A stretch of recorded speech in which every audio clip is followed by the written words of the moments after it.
President Cleveland wanted to restore the Queen. He actually entered into a treaty with her to restore her back to her authority, right? But people in Congress prevented Cleveland from carrying it out because they were eyeing Pearl Harbor from the beginning.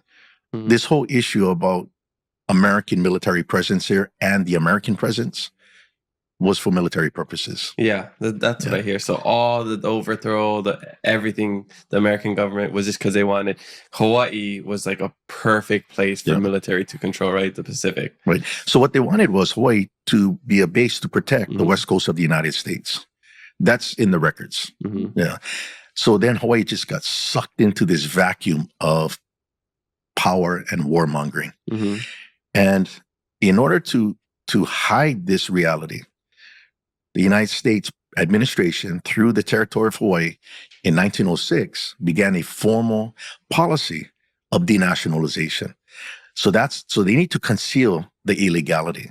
So if you look at the newspapers prior to 1898, prior to, I would say, 1930s, the adults, they all knew that Hawaii is occupied. They killed the Treaty of Annexation, the Ku'e petition. They all knew. So their minds could not be changed. But denationalization is actually a war crime where it is a move to obliterate the national consciousness in the minds of school children, not adults. So that's why they banned the language and started to... Banning the language in the schools was part of that policy to Americanize.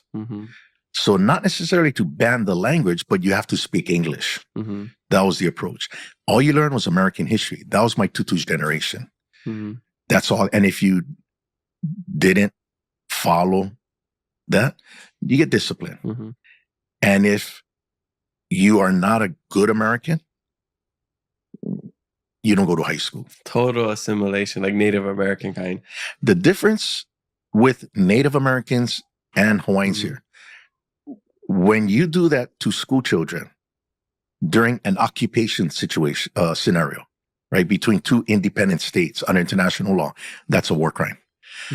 But when you do that to Native Americans, right, or Native tribes in Canada, which we've heard a lot about, forced assimilation, right, forcing them to not be tribal anymore, right? The question there would be under Canadian law or American law, not international law.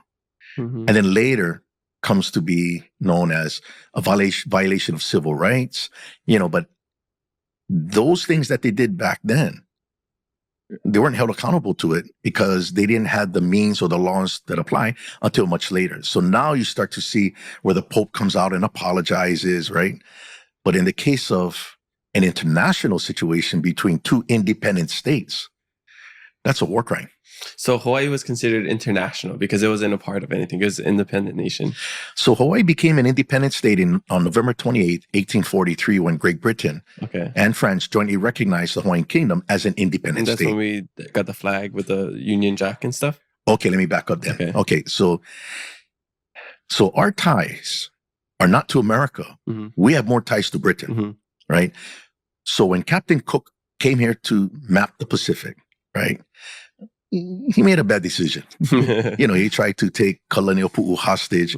You don't do that to try to ransom your schooner back, right? And that created a difficult situation, and he was killed. Okay? So my fourth great grandfather was actually one of the chiefs that killed him, Kanaina. So his Kanaina is his chiefly name, but his name that he was born was Kalanimano Okaho'owaha. So that's a pretty powerful name right there. Super cool. So Captain, Weber, he has the drawings, right? So he has the drawings of, Weber's the artist on Captain Cook's ship.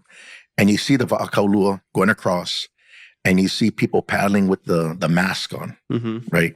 You also remember the picture that he drew of that chief that had the mahi'ole, right? That's Kanaina. Oh, okay.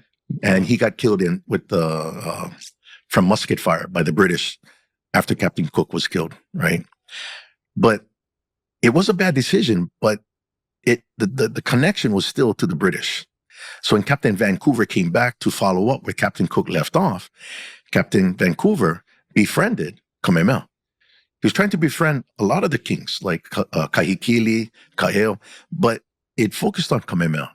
He built a relationship with them. And in 1794, Kamehameha and his chiefs all agreed they would become a British protectorate. So they became British subjects. Mm. So that's when the Union Jack with the red background, the flag, was a flag of the Hawaiian Kingdom. In 1810, Kamehameha I, still a part of the British, came up with the flag that has the stripes. But you still have that Union Jack there, right? Mhm. Which eventually came to be known as the flag that we see today. That's British origin. That's not American, Mhm. right? So that flag became the national flag of the Hawaiian Kingdom. When the overthrow occurred in 1893, these insurgents were trying to give the image that they were just the successor of the country, so they kept the same flag, and it continued till today. Mhm. So that's where that Union Jack came from.